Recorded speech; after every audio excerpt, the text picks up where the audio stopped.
Escuela de Estudios Orientales, no podía dejar de recordar a quien fue una gran figura, con quien tuve el honor, el placer de compartir. Hace 35 años inaugurábamos con la Fundación Hastinapura en el mes de abril de 1984 el primer Festival de India en Buenos Aires, y en esa ocasión presentamos el libro Yoga Clásico del profesor Walter Gardini, que lo ven allí a la derecha, con su permanente sonrisa, esa sonrisa con la que lo recibía uno en su estudio de la calle Paso y destilaba toda esa sabiduría en esa mezcla gloriosa de español y de italiano que tenía. Y este día estuvo también en la presentación en la sala AB del Centro Cultural San Martín hablando el padre Ismael Quiles, que había prologado la obra. Así que no quería dejar pasar la oportunidad, porque fueron dos seres que hicieron un gran trabajo para el conocimiento de la India profunda, en un mundo que a veces los conocimientos son simples informaciones superficiales. Ellos dedicaron sus vidas a que todos nosotros pudiéramos conocer los legados de esta tradición inmortal. Así que, en nombre de ellos, muchas gracias. Y la idea de mostrarles esto es que cuando uno habla de Mahabharata, y lo han podido ver en la persona del señor embajador, no voy a decir Dinesh, no me excedo en la... no estamos hablando de algo que pasó, no estamos hablando de algo histórico, no nos referimos ni a la Ilíada ni a la Odisea de Grecia, sino que estamos hablando de una realidad viviente en la India. Y esta realidad viviente está presente en... no sé dónde me tengo que poner, a ver, para que no se corte, ahí estamos, parece. Esta realidad viviente está presente en la cultura contemporánea de India, y eso es lo que he querido traer para que ustedes vean. Cualquiera que ande por India y se detenga un momento en la librería del aeropuerto de Delhi, no estamos hablando de una librería ultra especializada en textos, va a encontrarse con todo este fenómeno, un fenómeno que abarca la televisión, un fenómeno que abarca el cine, que abarca la literatura, tanto la literatura de investigación como la literatura de ficción, como vamos a ver, y que hace que de lo que estamos hoy hablando son realidades que se viven en la cultura de la India contemporánea. Avancemos un poquito más.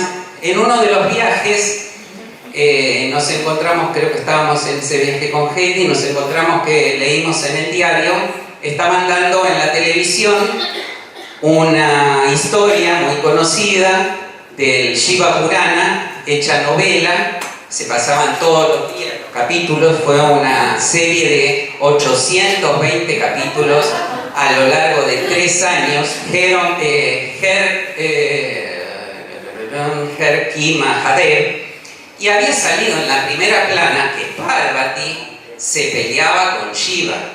Parvati era la actriz Sonarika Badoria, que estaba amenazando con que se iba de la serie, y había un revuelo tremendo porque decían, no se puede ir si ella es Parvati, ¿cómo se va a ir?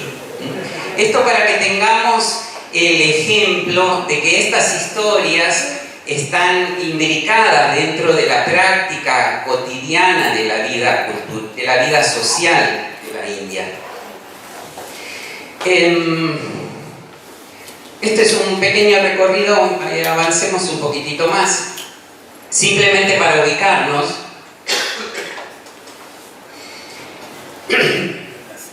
El señor embajador nos dijo que todas estas historias son historias sagradas. Eso tiene una categoría dentro del panorama de las llamadas escrituras de la India que se llama Itihasa, que quiere decir claramente esto así ocurrió. Esto es, son historias que relatan cómo se generó esta cultura, pero que además tienen, como decía también Bernardo, un sentido simbólico, en el sentido que aluden a arquetipos de la vida humana que hacen que se refieran a experiencias que no son del pasado, sino que siguen ocurriendo permanentemente, y por eso es que se sigue hablando de ellas, no simplemente porque los indios tengan pasión por el pasado, no se refiere solo al pasado, sino que ese pasado va moldeando el vivir concreto y, como se ejemplificó antes, va dando enseñanzas para enfrentar las dificultades propias de la vida. Por eso dentro de todo ese grupo hay un cuerpo orgánico que define a eso que se llama el Sanatana Dharma, la enseñanza fundamental o la tradición fundamental de la India, que está contenido originalmente en las enseñanzas védicas, pero que esas enseñanzas son actualizadas a través de este segundo grupo de escrituras, entre los cuales entran básicamente el Mahabharata y el Ramayana, que son lo que se llaman los libros recordados. Recordados quiere decir que son traídos al presente y desde el presente son releídos, desde el presente son reinterpretados y desde el presente uno se hace la pregunta: ¿qué tiene esto para decirme a mí hoy?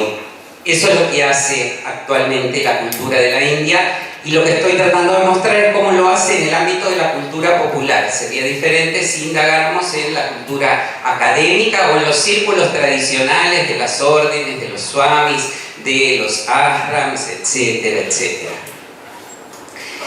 Y hay una característica que tiene este fenómeno.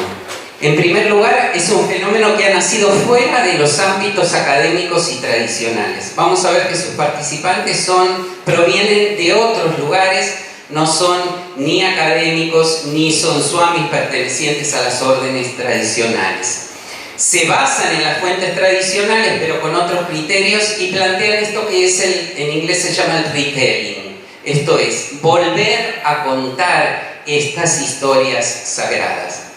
Otra diferencia importante se produce en inglés. Tradicionalmente, la reflexión sobre estas escrituras sagradas, enseñanzas sagradas, se daba en las lenguas nativas de la India y desde allí era traducida al inglés. Hoy día tenemos una gran cantidad de autores que producen directamente esta reflexión en inglés. Vamos a ver que tiene lo que se llama hoy día la perspectiva de género, tiene una presencia notable dentro del fenómeno. Y hay acentuar el carácter de la participación del hombre como un ser individual que está llamado como nuevo héroe a ver cómo se enfrenta con las dificultades de la vida cotidiana. Pasemos. Esto no empezó hace 50 años, empezó en sus orígenes, en el origen mismo del cine.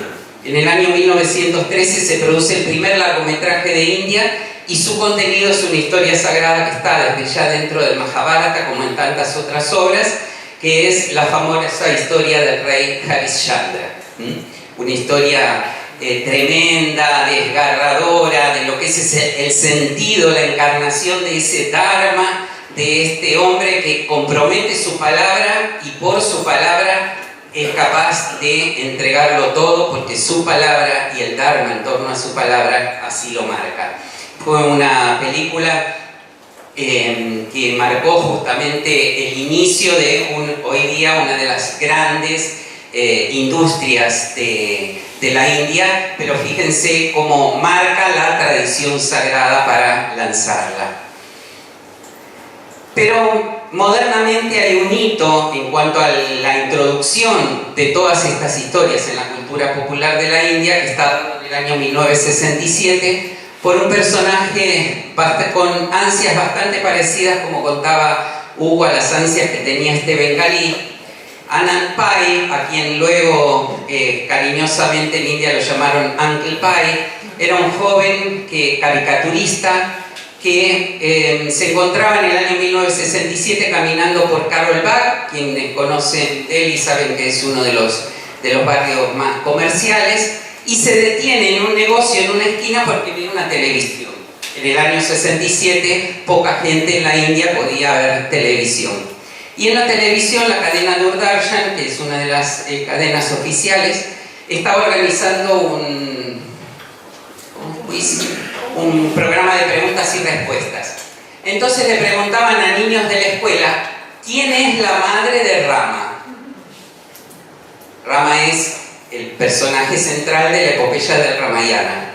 Ninguno pudo contestar. Y luego le preguntan: díganme quiénes son los principales dioses griegos del Olimpo. Contestaron todos. Entonces Anandpai se dio vuelta y dijo: qué triste, nuestra cultura, nuestra gente está perdiendo las raíces de nuestra cultura. Necesitamos traer nuevamente la cultura al conocimiento popular de toda la gente. Lo vamos a hacer a través de las historietas. Él acababa de ser contratado por una empresa india que lanzó en la India la historieta famosa del Phantom, ¿sí? Fantomas, nosotros lo conocimos como Fantomas. Y entonces fue a su editorial y dijo: vamos a lanzar una gran colección. ¿Qué va a tener de contenido? Las historias sagradas de la India. Imagínense lo que habrán pensado de él. 50 años después, vamos a ver la imagen siguiente. Esta es una muestra para los que no la conocen. 50 años después, Samar Chitrakata ha editado más de 100 millones de ejemplares de estos números, más de 300 ejemplares, y han constituido en los últimos 50 años una gran difusión para que India, en ese gran avasallamiento cultural que a veces sufren los países cuando son invadidos, pudiera recuperar el papel de sus héroes, como vemos ahí algunos de los números, y en el siguiente también. Aquí tenemos la convención de cómics del año 2017, y este es, para que vean, un exhibidor en una foto que saqué la semana pasada cuando estuve en India, de las Samar Chitrakata exhibidas para la venta allí. Una segunda etapa comenzó en el año 1988. No nos funciona ahora para escucharlo, pero sí les quiero contar un relato personal de alguien a quien entrevistamos para que tengan idea de qué pasó. Y dice así: aunque tenía 6 años, aún puedo recordarlo bien. No era un domingo más. Es cierto que siempre mamá nos preparaba, nos vestía y nos sentábamos por la mañana frente al televisor. Pero aquel domingo del 2 de octubre de 1988 fue diferente. Aún faltaban 2 horas para ver nuestra serie favorita, Motu y Patlu, que son la versión india de El Gordo y el Flaco, que nosotros conocemos. Sin embargo, con sorpresa, empezaron a llegar a nuestra casa muchos de nuestros vecinos, tal como solían hacer cada vez que algo importante aparecía en la TV, pues en el pueblo nuestra casa era una de las pocas que tenía televisor, así que no era extraña su presencia. Pero no sabíamos aún qué era lo que estaba por ocurrir. Dieron las 9 y el rugido de una caracola anunciando el inicio del capítulo 1 de la serie nos sorprendió. Años más tarde nos enteraríamos que estábamos asistiendo al inicio de un evento que sería un hito en la historia de la televisión de la India. Significó el lanzamiento de la serie Mahabharata, producida por el gran Chopra, junto con su hijo. No es el mismo Chopra que ustedes conocen, sino que es un gran cineasta. Durante casi 2 años, 92 capítulos, lograban atrapar los domingos a la mañana a toda la población de India. En el primer capítulo, el índice del rating indicó que el 92% de los poseedores de un televisor estaban viendo la serie Mahabharata. Y por eso pusimos Los dioses llegan a la TV, y ahí tienen la figura del actor Nitish Bharadwaj, que realmente no tenía ni idea de lo que le estaba por ocurrir en su vida. Fue a un casting, se presentó porque quería hacer el papel de un viejo sabio en el Mahabharata, Vidura, y Chopra lo mira y dice: este tiene que ser. Era un actor muy joven, tenía muy poca experiencia. Este tiene que ser, ¿quién? Krishna. A tal punto este actor se convirtió en Krishna que participó en los 92 capítulos de Mahabharata, en los 114 de Vishnu Purana y en los más de 80 de Ramayana. Y él cuenta que Después de esto su vida fue un problema, porque dejó de ser Nitish. Un día estaba fumando en un alto de la grabación y vinieron a increparlo. Krishna no fuma. Y por su casa, él cuenta que vive en los suburbios de Mumbai y veía a los tuk-tuk, a los rickshaws, parar y escuchar que decían los conductores: ahí vive Krishna. Y venían a visitar su casa. E incluso le pasaba que cuando iba caminando por la calle venían y le tocaban los pies. Al principio se sintió muy molesto por esto, pero después él confiesa, y en una declaración, en un reportaje que hace, que él dice: hice votos de humildad porque para quien hacía esto realmente sentía lo que estaba haciendo, por lo tanto yo no era quien para quitarle ese sentimiento, por lo tanto bajaba la cabeza y aceptaba con humildad lo que estaba ocurriendo. Esto marcó hacia fines de la década del 80 y principios del 90 la irrupción en el mundo de la televisión y del cine, en la cultura popular de la India, de todos estos personajes. Y una tercera ola que al investigarla ubiqué en el año 2003, a partir que la llamaríamos la ola literaria, a partir de la obra de un famoso guionista de cine, Ashok Banker, que en el año 2003 empieza a escribir una serie sobre Ramayana y luego, hace unos pocos años, se ha lanzado a escribir una nueva serie sobre Mahabharata.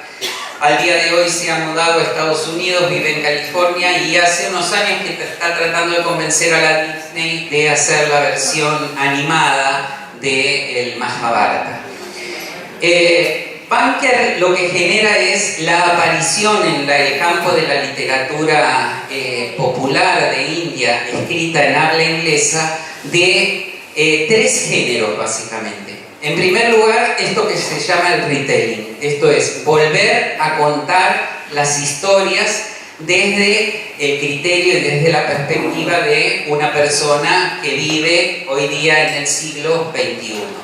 Y ahí, evidentemente, el gran personaje es el que tienen sobre la izquierda, Amish Tripathi, un banquero que hasta el año 2010 recibía a clientes deseosos de invertir y que a los 36 años decidió colgar los botines, como decimos nosotros aquí en porteño, esto es dejar de lado lo que venía haciendo y decir: me voy a dedicar, por los recuerdos que tengo de las historias de mi niñez, a reescribir estas historias. Y así, sí. Claro, entonces, así como Banker hizo el retelling, Amish genera el segundo grupo, que es lo que se llama la ficción mítica. Esto es tomar los personajes que son históricos, pero construir con ellos un género de ficción, como lo que de pronto conocemos nosotros hoy día en Occidente con lo que ocurrió con el famoso Señor de los Anillos. Esto es, tomar figuras que pertenecían a las historias sagradas de antiguas culturas, pero reescribirlas con un nuevo contenido. Y a partir de ahí empieza a abrirse un panorama impresionante, a tal punto que hoy día uno va a una librería y encuentra historias tipo el Código Da Vinci, como lo que escribió Dan Brown, pero es el Código del Mahabharata. Historias inspiradas en los personajes del Shiva Purana. Lleva vendidos aproximadamente más de 4 millones de ejemplares de sus distintas obras. Incluso hace un año acaba de lanzar un libro de no ficción, Immortal India. Vieron que cuando un autor vende mucho le piden que escriba lo que sea posible, y entonces escribe todas sus opiniones sobre los valores que cree propios de su Mahabharata. O sea que al día de hoy tenemos en inglés 8 ediciones. La de Ganguly más las 2 antiguas que existían, 2 que se realizaron en Estados Unidos, que en general una de ellas es la que más se usa en los ámbitos escolásticos. Luego la de Vivek de Broglie, y ahora tenemos también la de Menon. Con lo cual, sí.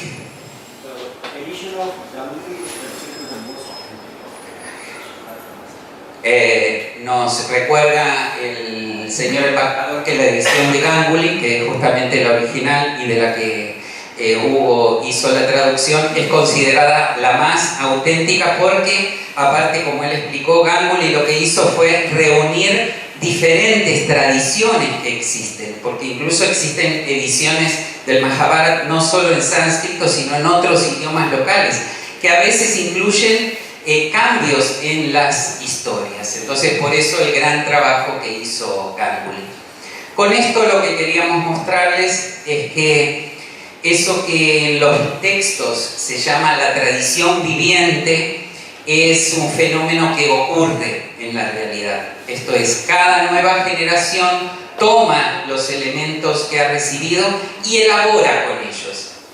Lógicamente, en esa elaboración están las cosas que se atienen más a lo estrictamente, al contenido estricto de los relatos tradicionales, están los contenidos de ficción, y me olvidé de traerlo, pero cuando estuve ahora el sábado en una librería, miraba en los estantes de una librería y estaba la obra de la historia de la filosofía hindú que tradujo Hugo, y pegada al lado las 50 sombras de Grey. ¿Sí? Bueno, pero eso es lo que ocurre cuando las cosas se conocen. Cuando no se conocen no hay problema de que pase esto, pero no pasa nada. Simplemente el conocimiento permanece aislado y dirigido solo a una determinada élite. La tradición llamada Itihasa nació porque el gran sabio que la encarna, que es Vedavyasa, sintió que esa enseñanza no podía quedar limitada a las clases que podían recibir la enseñanza védica y tenían que hacerse accesibles a todos los seres. Y la vivacidad de esa tradición, entonces llamada Smriti, continúa a través de esta interpelación que hace a las nuevas generaciones. Con lo cual, para cerrar, y algo importante, dentro de todo esto hay un ámbito específico que es la perspectiva de género, tanto en el llamado retelling como en la llamada ficción. Por un lado tenemos uno de los ejemplos ahí, Chitra Banerjee Divakaruni, que vuelve a relatar el Mahabharata desde la perspectiva de Draupadi, que es lo que tiene para decir Draupadi. Y nosotros en particular en Buenos Aires tuvimos la gracia de tener a la gran maestra bastante joven de Bharatanatyam, Janaki Rangarachan, que en 2017 estrenó aquí en Buenos Aires el espectáculo Unraveled, en el que, siendo una eximia bailarina de danza clásica, sin embargo, toma la palabra a lo largo del espectáculo. El espectáculo consiste en narrar la historia de quién fue Draupadi, no a través de los hombres que la narraron, sino a través de sus propias palabras. Y al hacerlo, cosa totalmente prohibida en el arte clásico de la danza, toma la palabra en el escenario. Y además de tomar la palabra en el escenario, se viste de blanco y de rojo. Blanco, el color de Sarasvati; rojo, el color de Lakshmi. El único que logra hacer que Lakshmi y Sarasvati estén juntos, se dice en la representación tradicional, es Vishnu. Cuando Vishnu está, Sarasvati y Lakshmi conviven. En general dicen que cuando Vishnu se va, esto es cuando Dios no está, o aparece la sabiduría y se va la prosperidad, o aparece la prosperidad y se va la sabiduría. Sin embargo, cuando Lakshmi está presente, cuando Dios está presente en la vida, conviven la sabiduría y la espiritualidad. La sabiduría y la prosperidad, la riqueza. Y ahí Janaki en el espectáculo encarna a las dos diosas y toma la voz diciendo, y citamos, qué tontos son los hombres, yo soy la tierra, no puedo ser atada ni conquistada, por lo tanto tira Dushasana, tira y libérame a mi estado natural de libertad. Para quienes conocen la historia, saben que se refieren a ese acto, uno de los actos más tremendos del Mahabharata, en el que es cuestionada su dignidad en público. Y simplemente como una muestra de la ficción literaria, la ven ahí Trisha Das, Miss Draupadi Kuru, la ven subida a un auto. Esa es Draupadi que llega a Delhi junto con Amba, Punti y Gandhari en nuestro siglo, montando un auto que desciende de los cielos y se asombra de ver cuántos derechos han perdido las mujeres en la vida actual en relación a los que tenían cuando vivían en la corte. Fíjense cómo los personajes penetran la vida de las personas y las llevan a expresar a través de ellos las cosas que tienen que decir. Y cerramos, por último, creo que tenemos una más, la última. Bueno, no podemos ignorar que hay un elemento que incide sobre la política y que se alimenta también de la política, que es el resurgimiento del nacionalismo en la India y la manera en que, eso es el nombre del Hindutva, las ideas políticas del nacionalismo en la India, que alimentan todas estas tradiciones, que se alimentan de ellas. Simplemente como un dato, es todo un tema en sí mismo, no lo vamos a desarrollar, pero como para no dejarlo al margen. Y una más,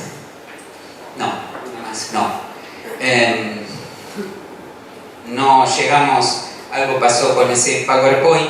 Simplemente para cerrar, que en el año 2015 Mahabharata vuelve a la televisión en la India. Esta vez no son 92 capítulos, fueron 260 capítulos en casi 3 años, porque eran capítulos diarios. Star Plus, que fue la cadena que la estrenó, batió todos los récords históricos de audiencia.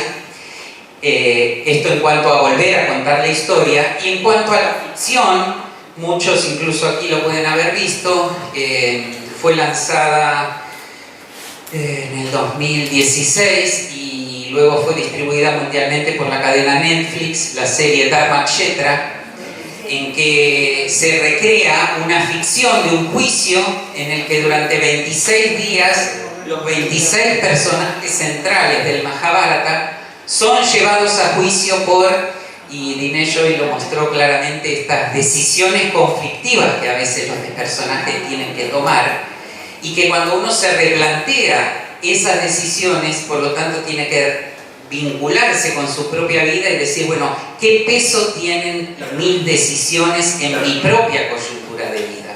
Porque él explicó claramente el sentido del propio Dharma, ese Swadharma que dice.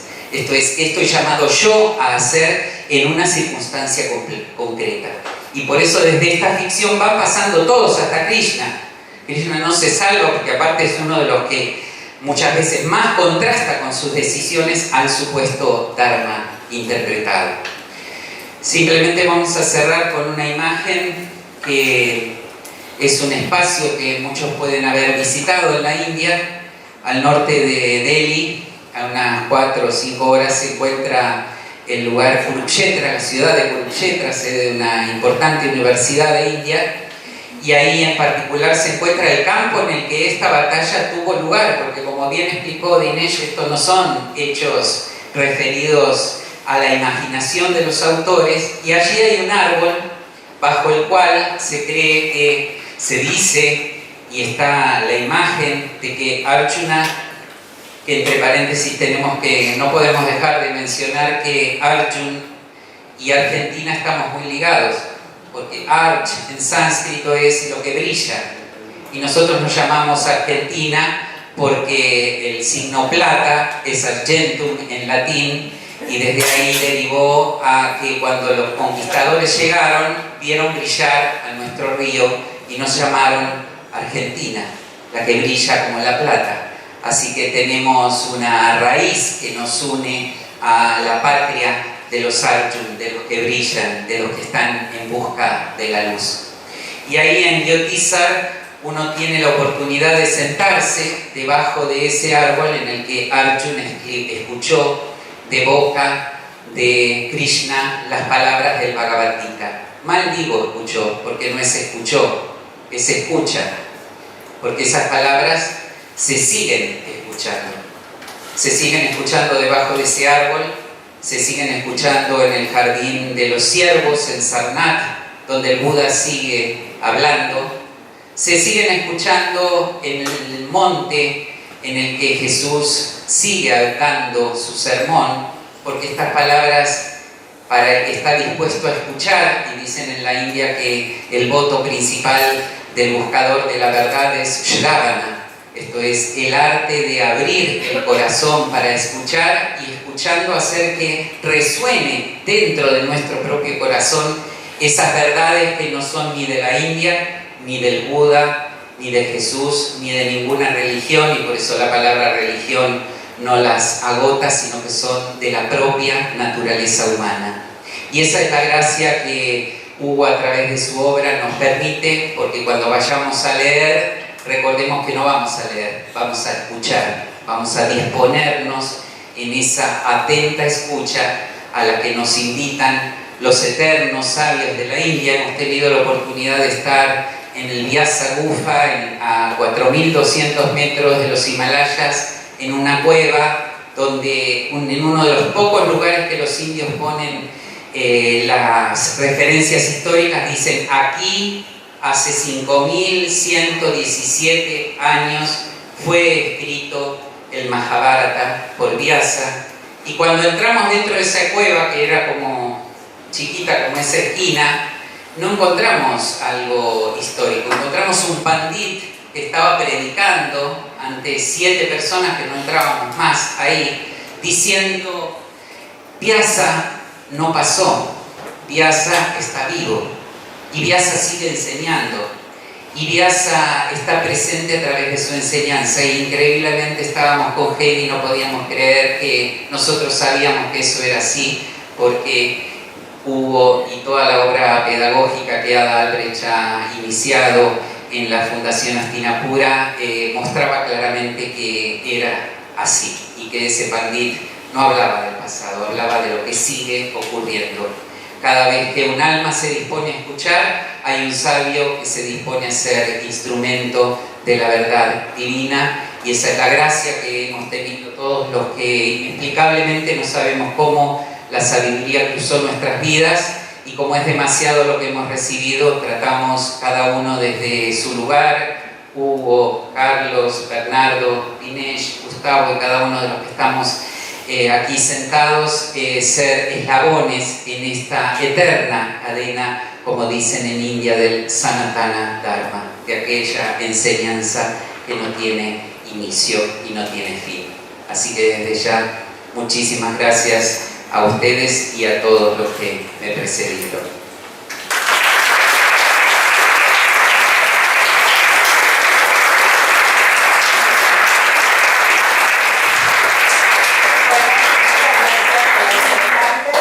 Damos por finalizada toda esta presentación del libro y les invitamos a estar atentos a nuestras redes sociales para seguir participando de